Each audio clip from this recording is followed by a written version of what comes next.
Hello दोस्तों, आप सबको हमारी तरफ से हैप्पी विश्वकर्मा पूजा। आप सब कैसे हैं? आशा करते हैं बहुत अच्छे होंगे, जहाँ भी होंगे स्वस्थ होंगे, मस्त होंगे, अपने अपने काम में व्यस्त होंगे।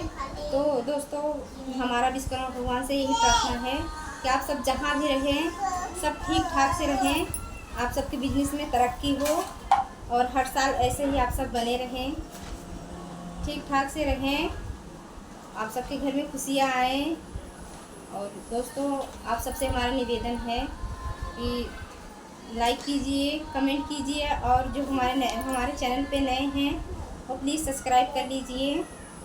हमारे भाई बहन और देवर जी से निवेदन है कि आप सब कमेंट कीजिए, आप सब बताइए कहाँ से हो।